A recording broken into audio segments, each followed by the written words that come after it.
It will make a difference for your business. It will make a difference for the business of the woman sitting next to you. It will make things better. Thank you all very, very much for being here, and my best wishes for your success.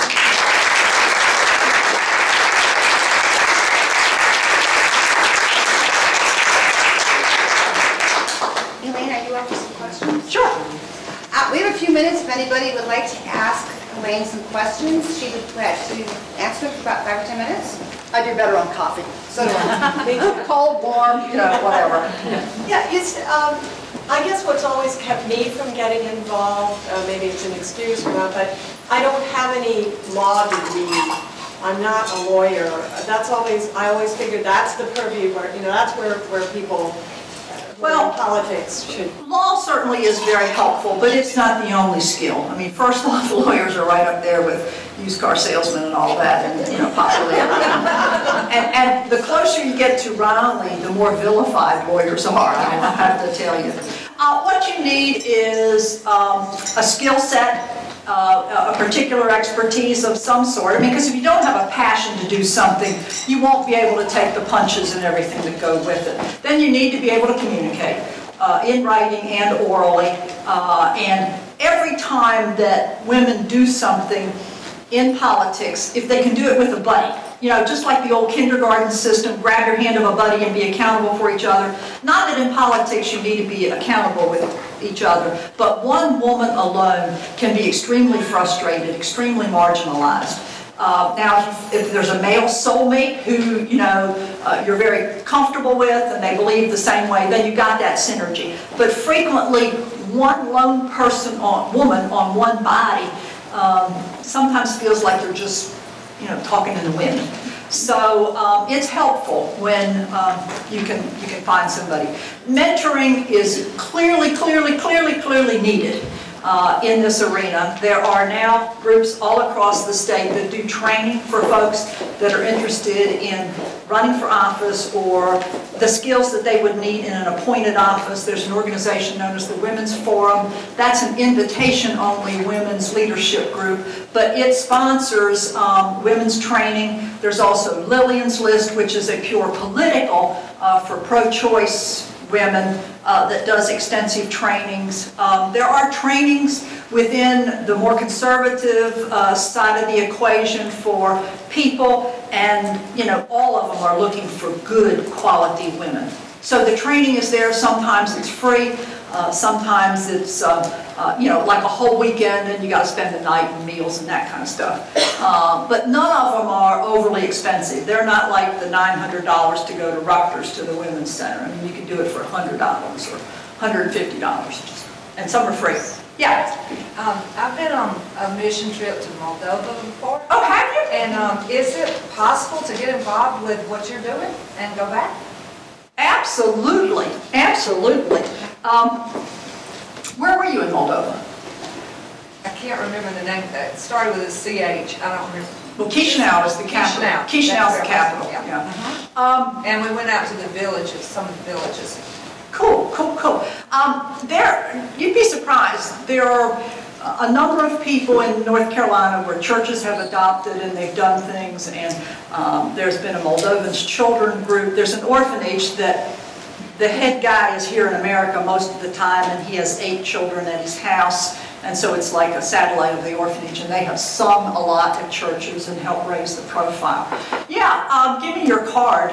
The partnership, the state puts no money, I mean 0 money in it. All of the stuff is pretty much federal now. We are sadly not doing nearly as much because we don't have as much federal resource to do it. It has to come through the National Guard.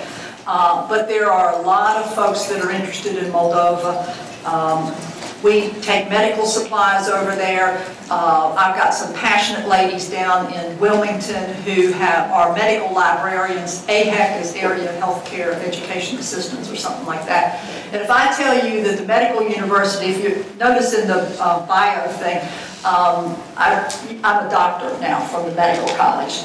Take 2 aspirins and call a real doctor in the morning. They have a better medical library than Duke has. They have a better medical library than Carolina has. Because They have both their libraries together. We set it up. East Carolina is doing medical lectures. We took the computers over there. We made sure that the training was appropriate so that they could assist doctors on their research. And so this medical library is all digital. Now we do send books over there, but shipping books over is a pain in the rear. But on the internet, access to these has been just a tremendous, tremendous help. And let me tell you, the humanitarian stuff that we do over there with surplus goods, for instance, an ultrasound machine that is not state-of-the-art, that has been surplus by one of our hospitals over there, is beyond silver and gold. You just can't imagine. They take very good care of things. I'm very pleased. The people in Moldova are not looking for a handout. They just want an opportunity. They became a part of the Soviet Union against their will. We have just so many wonderful, wonderful stories of things that has happened. MedWorld, we have a Moldova Children's Fund here in North Carolina, a nonprofit. So there's lots of opportunities to serve and to do. And Moldova, for any of you who are saying, what is she talking about, is located between Romania and Ukraine. It's about the size of the state of Maryland. They say they have a population of 4 million. We think it's less than that because there's no economic opportunity there. And folks are going to places to get jobs and send money back. One of the really saddest things, and I'll be talking to the women over there about it, is trafficking in humans. Our U.S. Embassy spends a lot of money on advertising and communication with billboards. A lot of young women will get the allure of being a nanny with a family in Italy or Great Britain or just Germany, wherever. And, you know, we hear stories about people crossing the border of Mexico into America. It's the same kind of thing. They are misled. They are put into almost slavery. The payout is through prostitution or drug peddling or what have you. It is the allure, the hope that is capitalized on for these young women to go be a nanny, and it turns out to be something just absolutely horrible for them. So we've been trying to get economic development in there, and there's a lot of reasons why direct foreign investment by Americans or even European sources is not going to happen. The level of corruption is high, and when I say corruption, I'm not thinking about the dirty dealing that you all are talking about when I say that. Corruption there is, it is good to get a public job, to be a police person, to be a paper processor, because you can ask for money to support your family to let somebody's papers go through. It's that under-the-table cash economy. That's the corruption that's there. And we can rail all we want about ending it, and we are railing all about it. But until the economy really picks up there and folks can support their families, it's going to be incredibly difficult. Incredibly difficult. So anyway, that's a passion for me, so I'm glad you've been. Yeah. One more question, and yeah. One more. We have time for one more. Yes. Oh. Well, I just wanted to comment about the inequity in pay because it was really interesting for me. My daughter was married last year, but a year prior to that, she and my now son-in-law both got job offers within a month apart at Duke Energy. Now, of course, the first question I asked of my daughter is, did Mark get the same rate of pay? And they did. They both started at the same rate of pay. So that was wonderful to see. However, in the year and a half that has evolved, I am already seeing how he is being positioned for promotion much faster, even though they were both top of their class, and it's just, I'm already seeing.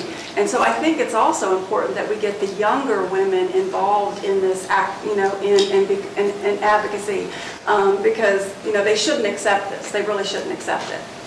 I've talked to a lot of younger women just in the last month since this contraception thing has come up, and they're going, what? They don't understand the struggles back in the 70s and 80s about it, and it's just something that they take for granted, and sadly a lot of us take hard-earned progressive steps for granted.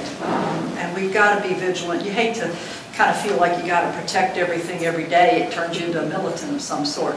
But in all reality, we do need to, because there are forces that would marginalize us, use us for political advantage, want to manipulate for, you know, when more women come to the political table, I view it as not taking someone else's power away, which is how the threatened people feel. I view it as bringing a better quality to the discourse and the lawmaking and decision-making that goes from that. And that's a threat to some people. I would be dishonest if I didn't tell you that. So, and that's why, you know, we all need mentors. Yes. If we don't have enough middle to upper level management people in companies, they're not going to identify per se with your daughter's intrinsic skills and what have you to be able to promote her along. Lots of times in big corporations, having the right mentor is the key to success. And so, I mean, to me, that's nothing more than luck of the draw. But if there aren't any women out there to help mentor women along and not necessarily pave the way, but just make sure they're being treated equitably. You know, but I mean, I thought it was positive that they got hired at the same level. That was wonderful to see. So we have come a long way from that regard, because that wasn't the case in many cases. Right. So, you know, so that was a positive, but then to just keep that momentum going and to keep, you know, and women having the confidence to step forward with what they know they have the right to earn, I think is incredibly important. Yeah. Your conversation about law degree over here, things happen to lawyers too. I have an acquaintance, I met through BPW, who was hired at approximately the same time as a full-fledged lawyer in one of the big real estate companies. They were hiring a bunch at approximately the same time. She got hired at a lower rate than a classmate of hers who was lower on the grade rankings, that kind of thing. They just thought they could get by with it. And they had a confidentiality clause about not talking about pay. You know, that's the real sinker, in a lot of cases. Yeah. I see, at least on the local level, fewer women leaders emerging and wanting to go into politics than maybe even 20 or 10 years ago. It's gotten so ugly. I understand why people don't want to put themselves and their families into it. I understand that fully. But if we have more women in it, then the equation gets better. The discourse will get more civilized. So, I thought I turned that off. That's my phone. Anyway, I have one more question that they allowed me, so thank you all. Thank you so much.